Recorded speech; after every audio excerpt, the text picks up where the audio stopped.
Bonjour mes chers Verseaux, je vous remercie de me retrouver pour cet horoscope d'octobre. C'est l'occasion pour moi de vous dire qu'il y a un concours qui vous permet de remporter le tirage de votre choix sur mon site missmojorising.com, un tirage de 15 à 20 minutes et que pour participer, il vous suffit de vous abonner à ma chaîne et de laisser un commentaire. Le nom du ou de la gagnante vous sera communiqué quand les horoscopes de novembre seront postés. Alors, les énergies pour ce mois sont très belles en termes de l'âme majeure. Soulignons tout de même que dans la direction de votre mois d'octobre, nous trouvons la carte du soleil. Alors pour toutes les personnes qui sont notamment célibataires ou en manque d'amour, la carte du soleil vient réchauffer votre mois d'octobre et permettre une nouvelle rencontre éventuelle ou alors un renouveau amoureux avec la notion d'un engagement, avec la notion peut-être aussi sur un plan plus professionnel de partenariat, de collaboration et d'association fructueuse.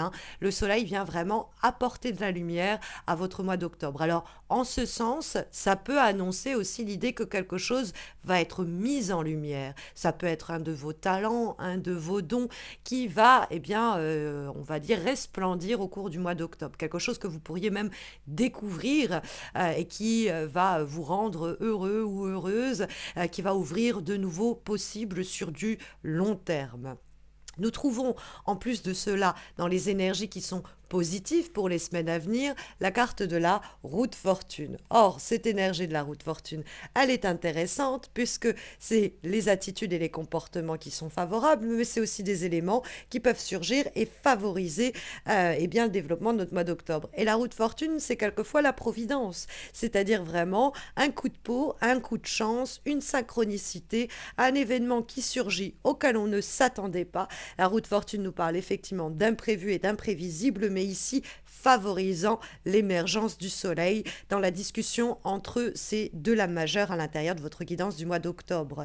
Puisqu'en plus, en vis-à-vis de ces deux lames majeures, on a deux lames issues de la même famille, celle des épées, qui peut vous caractériser. En tant que Verseau, vous êtes signe d'air et on peut en ce sens se demander à juste titre si ce roi d'épée qui se trouve dans les obstacles ne correspond pas à votre personne et à certains traits de votre personnalité qui sont quelquefois des qualités et qui pourraient, au cours du mois d'octobre, devenir quelques défauts. Ce sont les défauts des qualités, quelquefois, qui peuvent ainsi ressortir. Or, qu'est-ce que conseille la route fortune? Comme elle est liée au côté un peu providentiel des événements et les choses qui se goupillent, un timing sur lequel nous n'avons pas forcément la main mise, mais qui pourrait favoriser le surgissement de ce soleil au cours du mois d'octobre, eh bien la route fortune, elle nous encourage à surfer la vague, c'est-à-dire à s'adapter à ce que la vie nous met sur le chemin. La roue de fortune, ou ici la roue de la fortune, c'est aussi l'idée de fortune, c'est le côté providentiel. Je fais avec ce que la vie me met sur le chemin.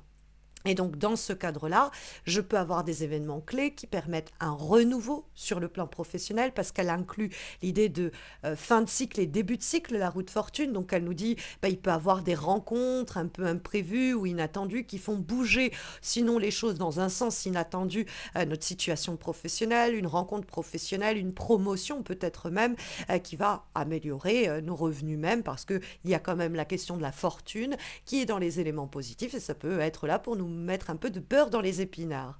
Mais en tout cas, cette route fortune qui nous parle de nouveaux cycles, de nouveaux départs, de nouvelles rencontres, de situations encore pendant un temps un peu instables et précaires, mais qu'il va falloir embrasser sans aucun doute, eh bien, dans son dialogue avec la carte du roi d'épée dans les obstacles, on en tire un sens assez clair. Comme la route fortune, on fait avec ce qui se présente, et puis on agit, on est dans le faire, et que le roi d'épée, il est dans le mental, la réflexion, et ici, comme c'est un obstacle, la sur-réflexion, et que ça peut vous correspondre, on peut avoir ici une mise en garde, un avertissement, puisque la carte du roi d'épée se trouve de toute façon dans les obstacles éventuels et les difficultés que l'on pourrait rencontrer au cours du mois d'octobre, et on pourrait vous dire, vous êtes en bon signe d'air, que vous êtes habitué à bien décortiquer une situation, l'analyser, comprendre les motivations psychologiques de chacun, bref, réfléchir les choses avant d'agir ou d'oser, alors que ici on peut vous dire attention, un excès de réflexion pourrait vous faire passer à côté de l'opportunité qui se présente, puisque la roue de fortune, faut la choper au vol, hein. C'est l'idée de ne pas rater le coche, à trop prendre le temps de réfléchir, est-ce que je suis intéressé, est-ce que oui, est-ce que non, et donc vos qualités qui sont celles intellectuelles pourraient ici vous porter préjudice, un peu se retourner contre vous, donc il faut garder cela à l'œil. Après, ça peut être un roi d'épée, un autre signe Verseau dans votre environnement, ou alors plus simplement un signe d'air, donc un autre signe d'air, Gémeaux ou Balance. Et donc, il pourrait avoir des difficultés en termes de communication et d'échange, notamment avec le 2 d'épée, ou quelque chose un peu bancal et précaire avec ce roi d'épée. Donc ça peut être la personne avec qui vous êtes en relation, ça peut être la personne avec qui vous aimeriez être en relation, ça peut être comme c'est un roi, un boss, un employeur, quelqu'un qui a en tout cas, si vous voulez, une capacité d'influencer les choses.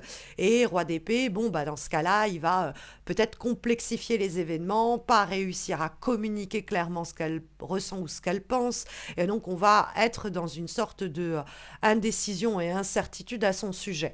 Puisque dans le dialogue entre les lames majeures qu'on a vu se tisser, on a aussi, à contrario, un dialogue qui se tisse entre les épées, avec en vibration donc le 2 d'épée qui va dialoguer avec ce roi, le 2 d'épée qui est la question de la dualité. Je l'appelle Dr. Jekyll et Hyde et Mr. Hyde parce qu'effectivement, c'est comment on peut être tiraillé par des pensées quelquefois donc contradictoires. Donc le roi d'épée, s'il vous correspond et que c'est une mise en garde contre un excès de réflexion qui pourrait ne pas vous aider à saisir la balle au bon et peut-être atténuer ou ralentir l'arrivée de ce soleil, eh bien, le 2 d'épée va dans ce sens-là, en disant que à penser quelque chose et son contraire, à évaluer une situation dans ses excès, dans ses extrêmes, on pourrait rester inerte là où il faut au contraire agir, réagir, ce serait d'ailleurs plutôt le terme, réagir aux événements. Parce que le 2 d'épée, il crée une sorte de situation bloquée ou bloquante. On essaye bien fréquemment de se protéger, c'est-à-dire que peut-être qu'avant d'oser s'élancer dans une situation comme ça qui va marquer les prochains mois et peut-être même plus, on a l'envie de bien tout analyser. Mais on risque de s'enliser dans des pensées qui nous tiraillent, des pensées contradictoires. Bon, peut-être que à cause de ce roi d'épée, on n'y voit pas clair et on est dans une certaine confusion. Peut-être que donc le roi d'épée, ce n'est pas vous, c'est quelqu'un d'autre. Et donc cette personne-là, qui a du mal à exprimer ce qu'elle pense, qui a du mal à communiquer, eh bien, elle vous laisse dans un flou dont nous parle le 2 d'épée et une sorte d'ambiguïté, une indécision à l'égard de ce roi d'épée et de comment les choses vont évoluer. Parce qu'il y a beaucoup d'éléments où on ne nous met pas au courant, on n'est pas informé, que l'on ignore tout simplement. Et ça peut être de la faute de ce roi d'épée. Ça peut être un axiome de la situation, c'est-à-dire que il y aura de toute façon dans cette situation un facteur que vous ne pourrez pas connaître, que vous devrez ignorer et qu'il faudra accepter d'ignorer pour vous lancer. Ça fait partie un peu du contrat et que du coup il faudra essayer de rabrouer un peu le roi d'épée en nous, celui qui a besoin que tout soit bien verrouillé sur le plan théorique ou sur le plan réflexif. Et donc l'idée qu'il faut se grain peut-être un peu de folie parce que la roue de fortune, comme elle improvise, comme elle s'adapte, comme elle fait avec ce que la vie lui met sur le chemin, il y a un côté aussi un petit peu un pas à la fois. Mais dans ce cadre-là, il peut avoir un événement clé qui se produit. Donc on peut aider ou favoriser à l'émergence de cet événement clé en ne surréfléchissant pas quelque chose ou en essayant de accepter que pendant un temps, il va avoir une phase d'ambivalence et d'indécision chez la personne avec qui on est en interaction pour que vienne à surgir ce soleil. Donc ça fait partie du chemin. Il va falloir peut-être dialoguer, essayer de communiquer quand les opportunités se présentent, ne pas forcer le dialogue pour autant, hein, pour essayer d'y voir un peu plus clair. Parce que c'est ça. Mais en même temps, ce dialogue est très fort. Vous voyez, ici, on a carrément la nuit. Hein, on a la nuit étoilée. Ici, la nuit au-dessus d'un désert. Mais du coup, c'est la nuit et le soleil qui se répondent. Et ça aussi, en soi, c'est symboliquement très fort, puisque le soleil, je vous l'ai dit, peut être synonyme d'éclaircissement, d'une situation.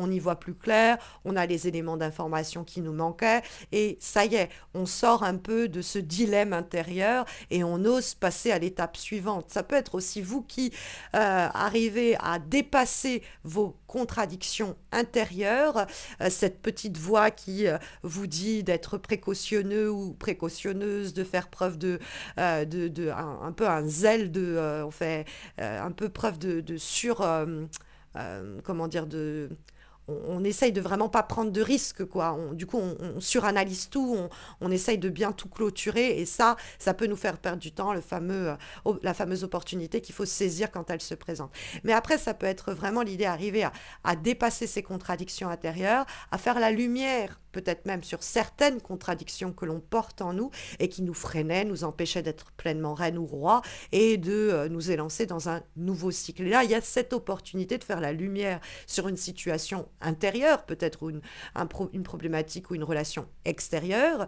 et de la faire avancer vers un moment extrêmement lumineux. La carte du soleil peut même être une allusion à un sentiment de guérison, qui peut être la guérison du cœur comme celle du corps ou de l'esprit, mais l'idée que la nuit noire est derrière nous. Donc si on en avait marre d'être seul, célibataire, dans un boulot qui ne nous plaisait pas, il y a une opportunité de changement, une rencontre clé, hein, parce que le soleil, c'est normalement l'idée de l'amour qui jaillit, surgit dans notre quotidien, mais c'est aussi un symbole d'épanouissement, de bonheur, d'éclaircissement aussi que la carte va annoncer. C'est une carte qui réchauffe votre mois d'octobre, qui réchauffe le cœur, et la roue de fortune nous dit que, en plus, c'est les événements qui se goupillent pour favoriser ou faciliter ce rapprochement, ce partenariat, cet engagement ou cette rencontre nouvelle dont nous parle la carte du soleil. Votre seule tâche, c'est peut-être de ne pas mettre votre pensée analytique en travers de la route de cette route fortune et de ce soleil, ou d'arriver